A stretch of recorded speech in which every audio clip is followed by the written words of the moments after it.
The Masque of the Red Death by Edgar Allan Poe. Read by Bob Neufeld. The Red Death had long devastated the country. No pestilence had ever been so fatal or so hideous.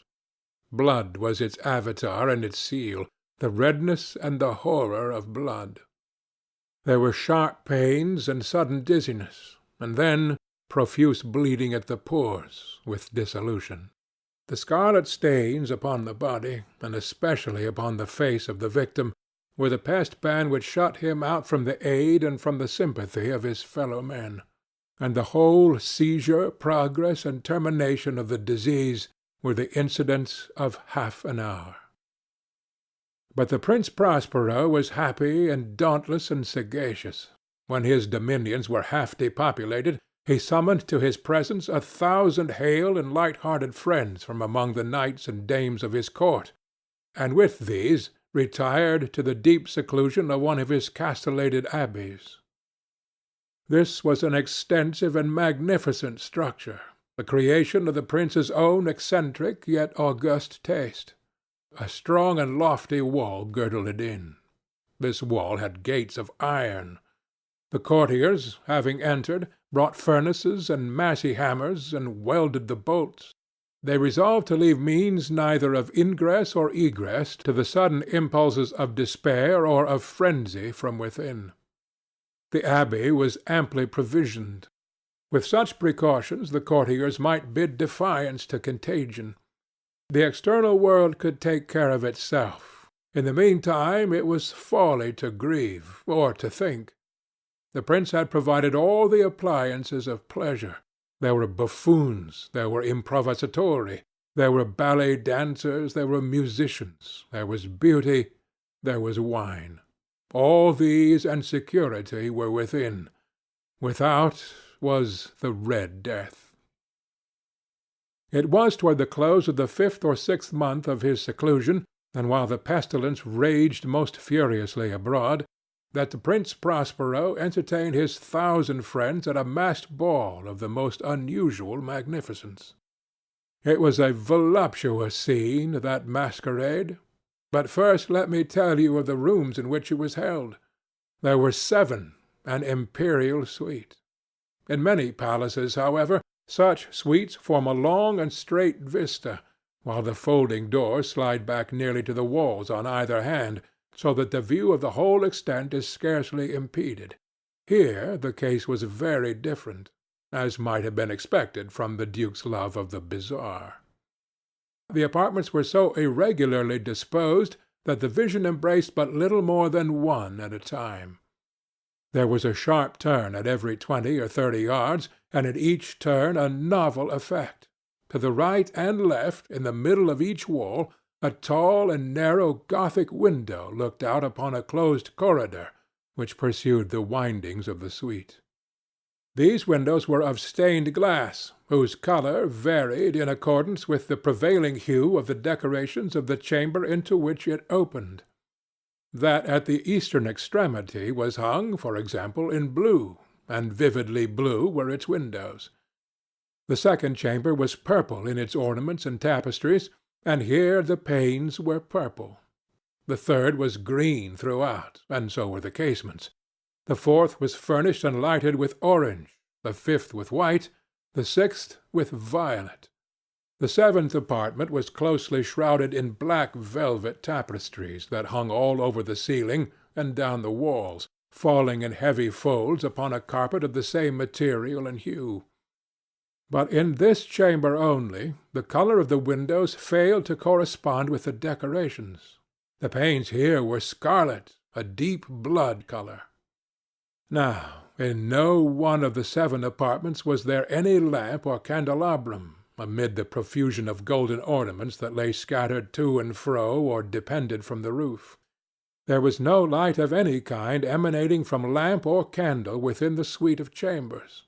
But in the corridors that followed the suite, there stood, opposite to each window, a heavy tripod, bearing a brazier of fire, that projected its rays through the tinted glass, and so glaringly illuminated the room.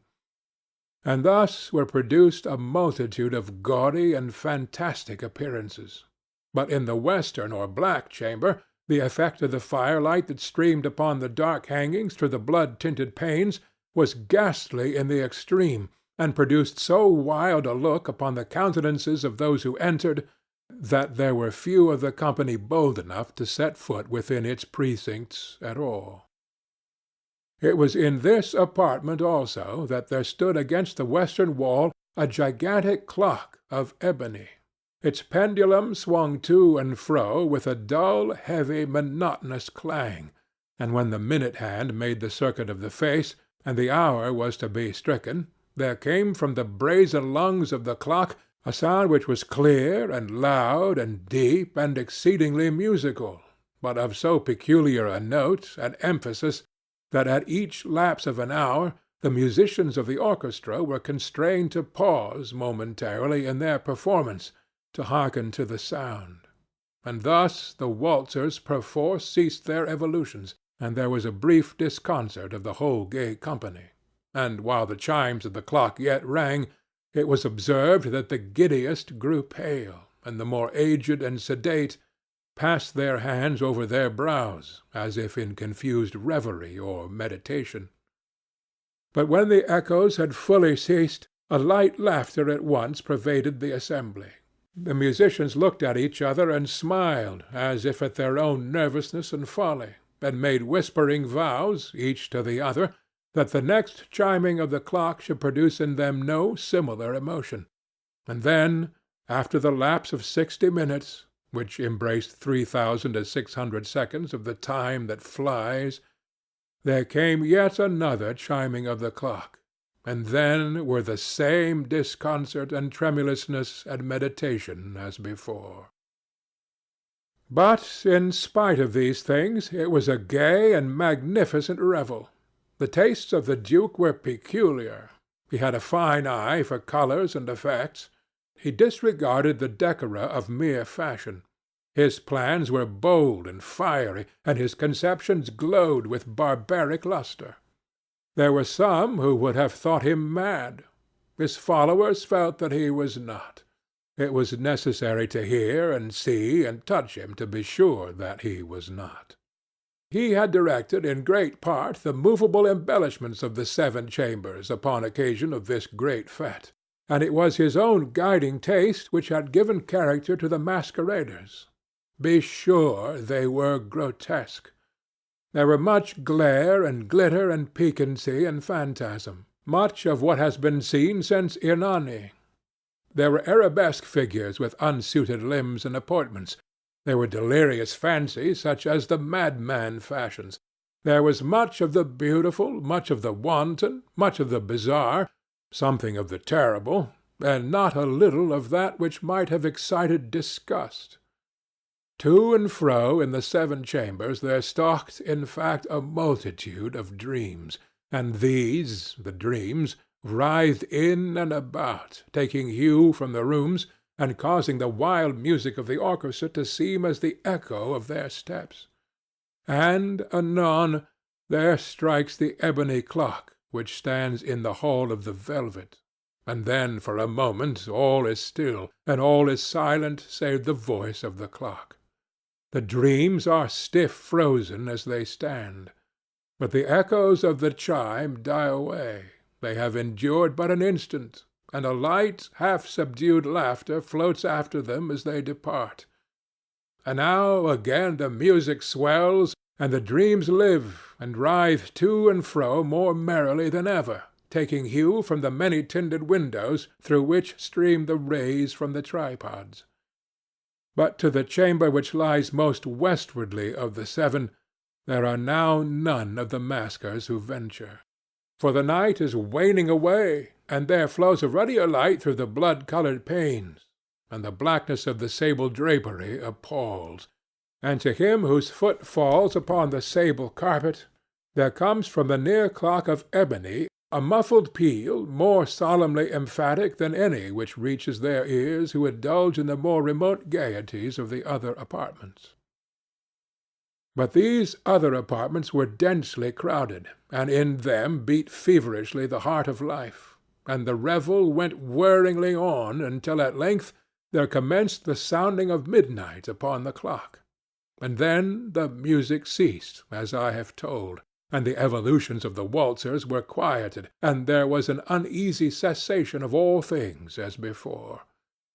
But now there were 12 strokes to be sounded by the bell of the clock, and thus it happened, perhaps, that more of thought crept, with more of time, into the meditations of the thoughtful among those who revelled. And thus, too, it happened, perhaps, that before the last echoes of the last chime had utterly sunk into silence, there were many individuals in the crowd who had found leisure to become aware of the presence of a masked figure which had arrested the attention of no single individual before. And the rumour of this new presence having spread itself whisperingly around, there arose at length from the whole company a buzz, a murmur, expressive of disapprobation and surprise, then, finally, of terror, of horror, and of disgust. In an assembly of phantasms, such as I have painted, it may well be supposed that no ordinary appearance could have excited such sensation. In truth, the masquerade license of the night was nearly unlimited, but the figure in question had out-Heroded Herod, and gone beyond the bounds of even the prince's indefinite decorum. There were chords in the hearts of the most reckless which cannot be touched without emotion. Even with the utterly lost, to whom life and death are equally jests, there are matters of which no jest can be made. The whole company, indeed, seemed now deeply to feel that in the costume and bearing of the stranger neither wit nor propriety existed. The figure was tall and gaunt, and shrouded from head to foot in the habiliments of the grave. The mask which concealed the visage was made so nearly to resemble the countenance of a stiffened corpse that the closest scrutiny must have had difficulty in detecting the cheat. But yet all this might have been endured, if not approved, by the mad revellers around. But the mummer had gone so far as to assume the type of the Red Death. His vesture was dabbled in blood, and his broad brow, with all the features of the face, was besprinkled with the scarlet horror. When the eyes of Prince Prospero fell upon this spectral image, which with a slow and solemn movement, as if more fully to sustain its role, stalked to and fro among the waltzers, he was seen to be convulsed, in the first moment with a strong shudder either of terror or distaste, but in the next his brow reddened with rage. "Who dares?" he demanded hoarsely of the courtiers who stood near him. "Who dares insult us with this blasphemous mockery? Seize him and unmask him, that we may know whom we have to hang at sunrise from the battlements." It was in the eastern or blue chamber, in which stood the Prince Prospero as he uttered these words. They rang throughout the 7 rooms loudly and clearly, for the prince was a bold and robust man, and the music had become hushed at the waving of his hand. It was in the blue room where stood the prince, with a group of pale courtiers by his side. At first, as he spoke, there was a slight rushing movement of this group in the direction of the intruder, who at the moment was also near at hand, and now, with deliberate and stately step, made closer approach to the speaker. But from a certain nameless awe with which the mad assumptions of the mummer had inspired the whole party, there were found none who put forth hand to seize him, so that, unimpeded, he passed within a yard of the prince's person, and while the vast assembly, as if with one impulse, shrank from the centres of the rooms to the walls, he made his way uninterruptedly, but with the same solemn and measured step which had distinguished him from the first, through the blue chamber to the purple, through the purple to the green, through the green to the orange, through this again to the white, and even thence to the violet, ere a decided movement had been made to arrest him. It was then, however, that the Prince Prospero, maddening with the rage and the shame of his own momentary cowardice, rushed hurriedly through the 6 chambers, while none followed him on account of a deadly terror that had seized upon all. He bore aloft a drawn dagger, and had approached in rapid impetuosity to within 3 or 4 feet of the retreating figure, when the latter, having attained the extremity of the velvet apartment, turned suddenly and confronted his pursuer. There was a sharp cry, and the dagger dropped gleaming upon the sable carpet, upon which, instantly afterwards, fell prostrate in death the Prince Prospero. Then, summoning the wild courage of despair, a throng of the revellers at once threw themselves into the black apartment, and seizing the mummer, whose tall figure stood erect and motionless within the shadow of the ebony clock, gasped in unutterable horror at finding the grave cerements and corpse-like masque which they handled with so violent a rudeness untenanted by any tangible form. And now was acknowledged the presence of the Red Death. He had come like a thief in the night, and one by one dropped the revellers in the blood-bedewed halls of their revel, and died each in the despairing posture of his fall. And the life of the ebony clock went out with that of the last of the gay, and the flames of the tripods expired, and darkness and decay and the Red Death held illimitable dominion over all. End of the Masque of the Red Death.